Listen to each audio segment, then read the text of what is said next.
जणू ते वरचं उरकून घ्या पटकन.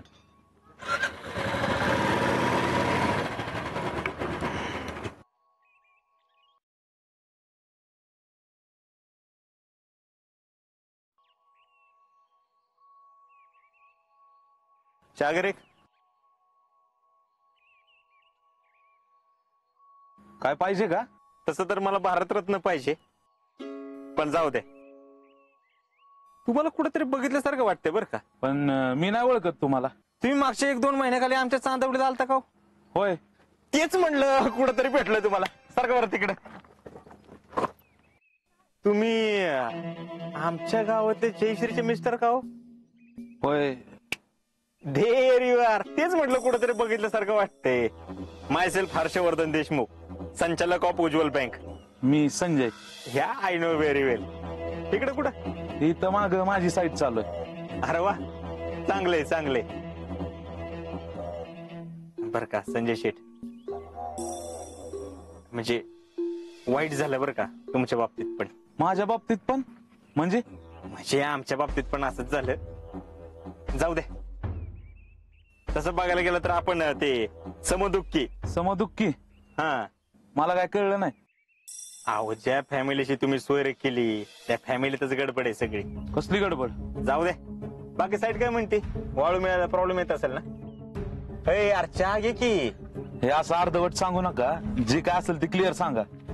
काय मी काय क्लिअर सांगणार? तुम्ही काय ऐकणार? जे काय असेल ते खरं खरं सांगा. बघा बरं का संजू शेठ, काय म्हणजे आजची जी बायको आहे का नाही, ती ऍक्च्युअल मध्ये माझी बायको होणार होती. काय? There you are. बसला का नाही धक्का?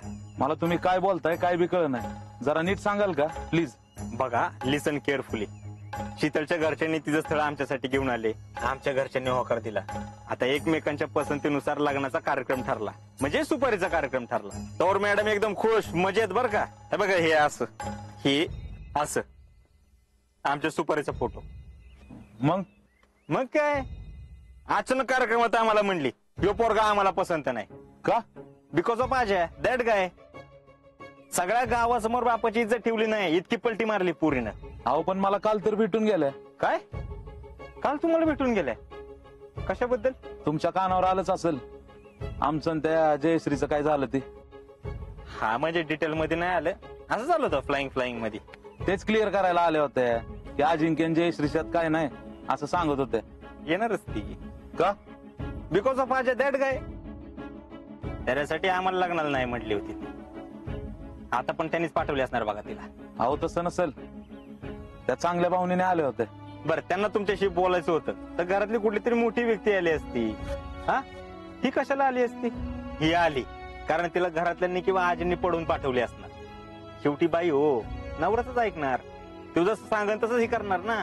त्यांनीच सांगितलं म्हणून सुपारीच्या कार्यक्रमात मागं फिरत असेल तर तुम्हाला उल्लू बनवणं म्हणजे किती झाडकी पत्ती. उल्लू म्हणजे ते गुंडाळणं बरं का. तुम्ही उगाच चुकीचं घेऊ नका. ही म्हणजे फसवल्यासारखंच झालं की. हा, तसंच आहे ते. तुम्ही विश्वास वाटताय म्हणून तुम्हाला सांगतो बरं का. अहो, त्या जयश्रीच्या घरातले लय चालू आहेत. लग्नाचा खर्च नको म्हणून जयश्रीला नाटक करून तुमच्याशी लग्न करायला लावलं आणि त्या आजा शीतलचं लग्न सामुदायिक विवाह सोहळ्यात लावून दिलं. त्या आजाला वाटलं जयश्रीचं लग्न झालं की ती आणि त्यो लांब होतील म्हणून तिला तुमच्यासोबत लग्न करायला भरीस पाडला असतं. लग्न झालं म्हणजे काही डाऊटच नाही ना, असं त्यांना वाटलं असतं. तेवढं तुम्ही जयश्रीला रंग्यात पकडलं आणि हे सगळं प्रकरण त्यांच्या अंगलट आलं म्हणून हे सगळं चाललं असणार बघा. अहो, त्यांचा प्लॅन असणार हा. म्हणजे एखादी बाई जर पुरुषाशी बोलत असेल तर पुरुषाचं मन कसं हळवं होतं, हा, चहात बिस्किट टाकल्यावर कसं सॉफ्ट होतं, तसंच आहे ती. आता तुम्ही सगळे विसरून एवढ्या मोठ्या मनाने तिला घरी घेऊन जाणार. हा, चांगलंच आहे की. काय पुरुषांना काय सगळं चालतं, त्यात वाईट काय? चांगलंच आहे की. दोन्हीकडच्या फॅमिली खुश, तुम्ही खुश, ती खुश, त्यो खुश. सगळं जर का खुश असेल तर काय वाईट आहे? हे बघा, एकतर शीतल तिच्या मार्गातनं हा काटा काढत असेल, नाहीतर आजीची खिळी असेल, किंवा मग जेडीच्या आईचा हा प्लॅन असेल. असं कसं करतील?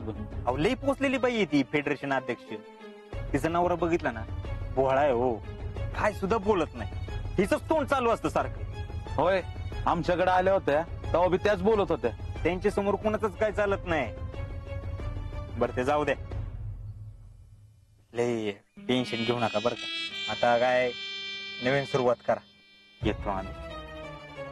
किती झाले रे? 10 रुपये. 10. ठीक आहे, ह्यांचे चहाचे पण घे. येऊ का शेट?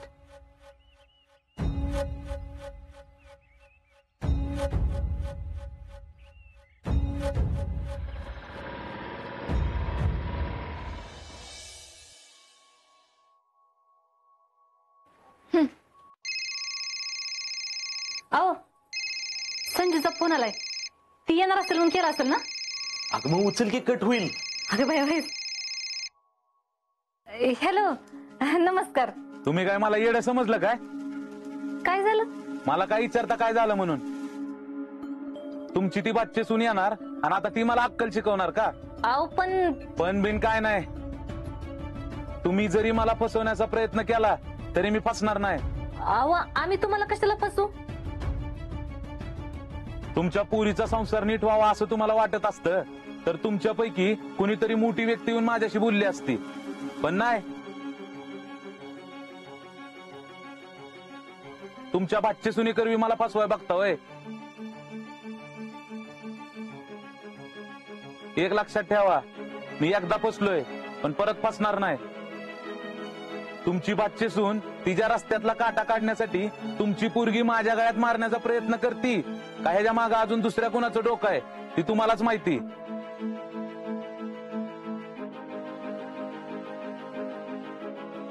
काल एक वेळ मला वाटलं विचार करावा, पण शेवटी तुम्ही मला फसवणारच हे कळलंय मला. अहो, असं काही नाही. मी आयुष्यभर एक वेळ बिन लग्नाचा राहायला तयार आहे. अहो ऐका की, पण ती तुमची लग्नाची बायको आहे ना. तिचा आणि माझा काही संबंध नाही. आणि शेवटचं सांगतोय, परत मला फोन करून त्रास देऊ नका. परत जर मला फोन करून त्रास देण्याचा प्रयत्न केला तर कायदेशीर कारवाई करीन.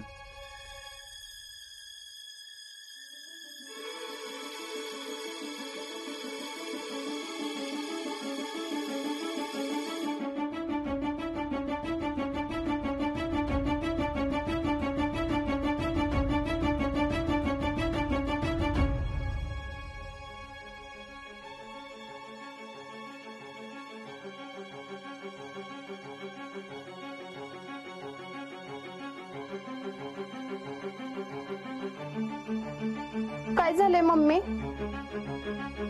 पुष्पे, काय झालं ग? पुष्पा, अगं पाहुणं काय म्हटलं? हं? अगं पाहुणं काय म्हटलं? अगं काय म्हणले ते तरी सांग. काय म्हणते ते हिला विचारा, हिला माहितीये.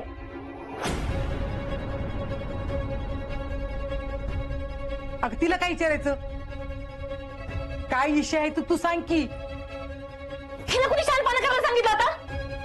एकच दोन होऊन बसलाय समजा. म्हणजे काय झालं? अगं पुष्पे, कोड्यात कशाला बोलतीयस? काय झालंय ते नीट सांग की. अहो, नीट झालं असेल तर नीट सांगाल ना. आपण फसवायला बघतोय असं म्हणली ती. काय? होय, ही तिकडे जाऊन काय बोलली काय माहित. समजा उलट होऊन बसलंय. अगं ते काय म्हणले ते तरी सांग आधी. ते म्हणलं तुमच्या पुरीचा संसार जर नीट व्हावा वाटत असला असतं ना तर तुमच्या मोठ्या माणसांपैकी येऊन माझ्याशी कुणीतरी बोललं असतं. पण नाही, तुमच्या भाचे सुने करवे तुम्ही मला फसवायला बघताय. एकदा फसलो पण आता पुन्हा नाही फसणार. तुमची भाचे सून तिच्या रस्त्यातला काटा काढायसाठी तुमची पोरगी माझ्या गळ्यात मारायचा प्रयत्न करते. ह्याच्या मागं दुसऱ्याच कुणाचं डोकं आहे काय माहित. काल मला वाटलं होतं एक वेळ विचार करावा म्हणून, पण नाही, शेवटी मला कळलं तुम्ही मला फसवताय. ही काय असं म्हटलं?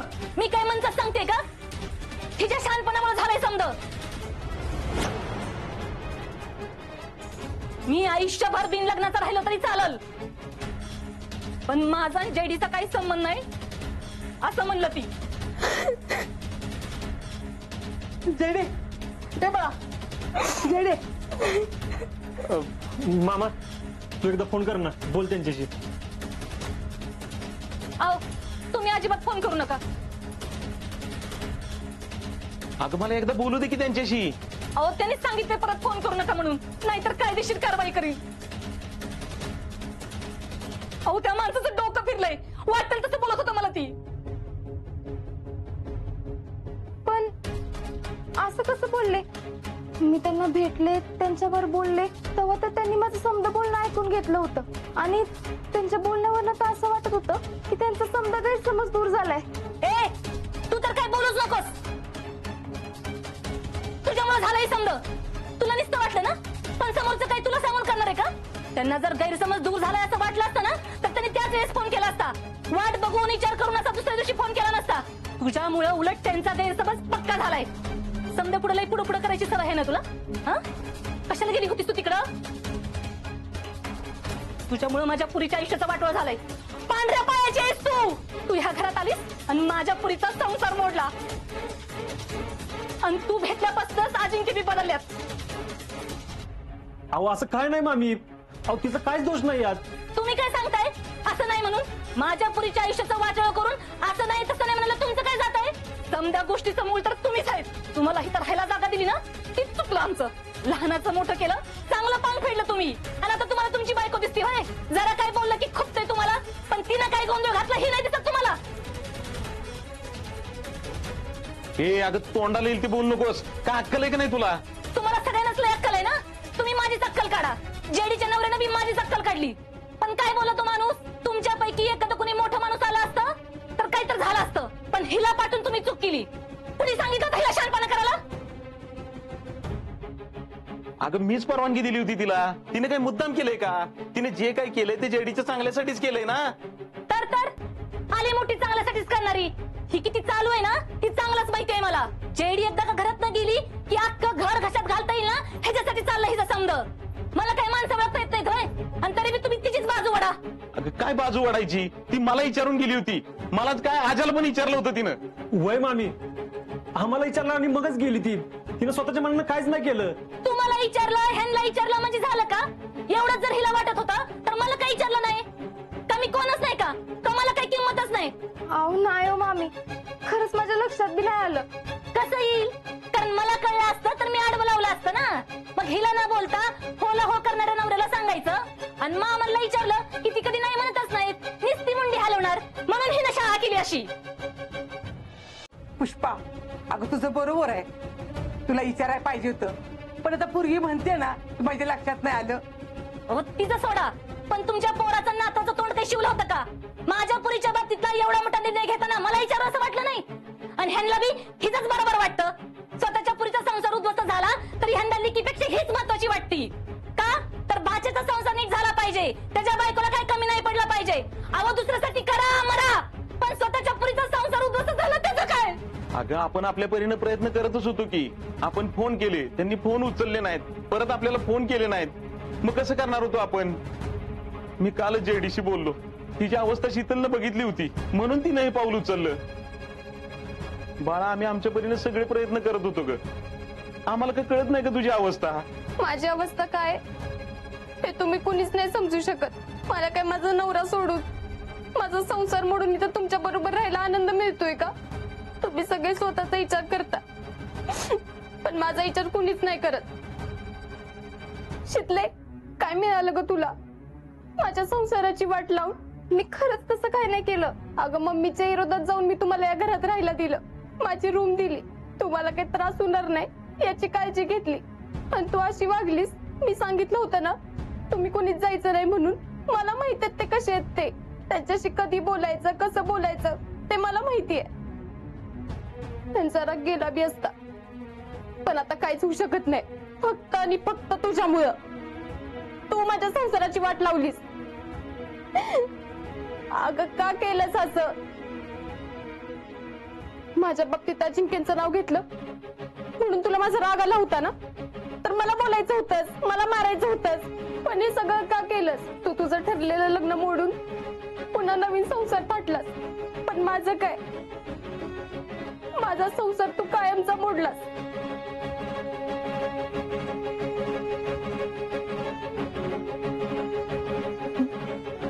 तुला काय वाटत नसेल ग ठरलेलं लग्न मोडून दुसरा संसार थाटायला, पण माझं तसं नाही. जयडे, काय वाटेल ते बोलतीस वय? अगं ती उलट बोलत नाही पण काय बोलतीस? खबरदार तिला बोलशील तर. आणि काय सारखं संसार लावलायस? आणि हिनं नाही तुझ्या आयुष्याची वाट तू लावून घेतलीस.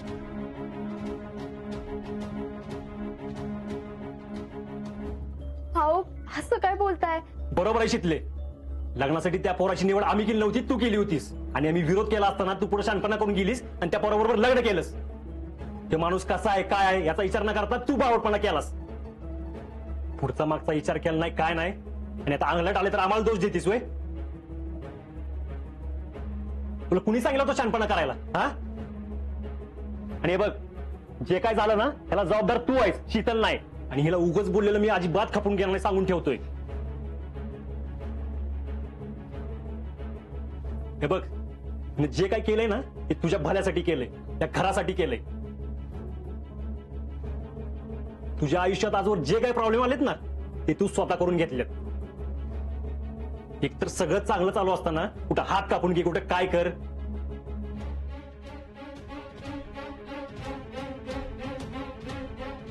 आणि आमचं लग्न ठरलं होतं तर स्वतःच्याच लग्नाचं मध्ये खॅट काढलं. तुला काय मिळतं का असं करून हा? आणि शेवटी स्वतःच्याच बाबतीत असं काय झालं की दुसऱ्या डोक्यावर खाबर फोडायचं. चैडे आतापर्यंत तुझा सगळा आगाऊपणा सहन केला, अतिरेक सहन केलं. पण तू कारण नसताना शीतलला बोलशील ना मी नाही सहन करणार. अजिंक्य ह्या पुढे एक शब्द जरी माझ्या पुरीला बोलत ना तर याद राखा तुम्हाला काही एक अधिकार नाही माझ्या पुरीला बोलायचा. मग तिला बी शीतलला बोलण्याचा अधिकार नाही.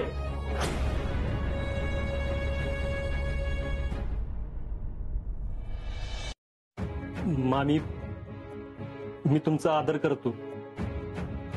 तुम्ही आतापर्यंत माझ्यासाठी जे काय केलं ते मी कधीच विसरणार नाही. पण मामी शीतलीची काय बी चूक नसताना जेवढी वाटेल तशी बोलते तिला. मामी जशी जैडे आपल्या घरची पोर आहे तशी शीतल बी कोणाची तरी मुलगी आहे.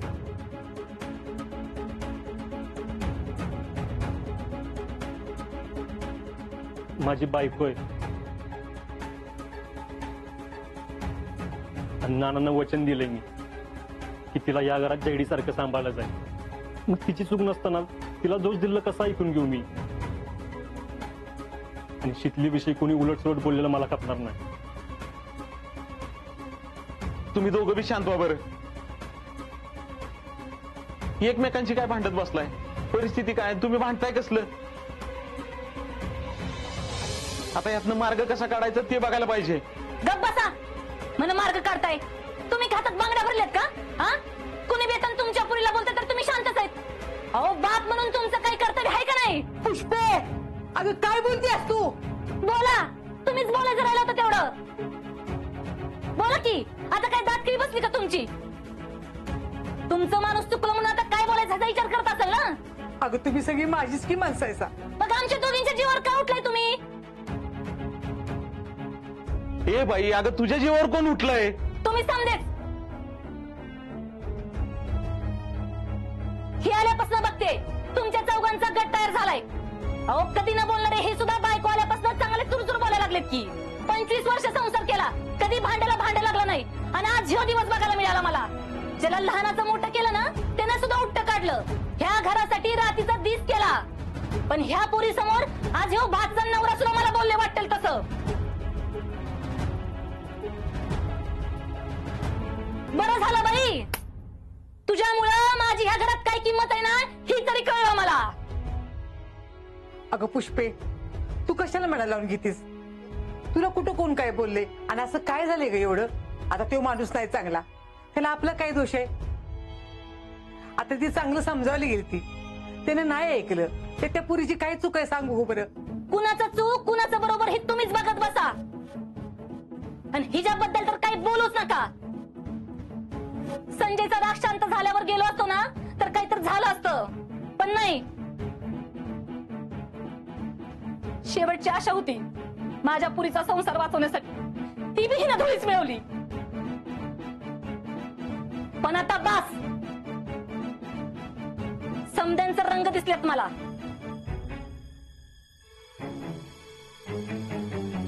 आणि माझा निर्णय झालाय. एकतर ही ह्या घरात राहील नाहीतर मी राहील.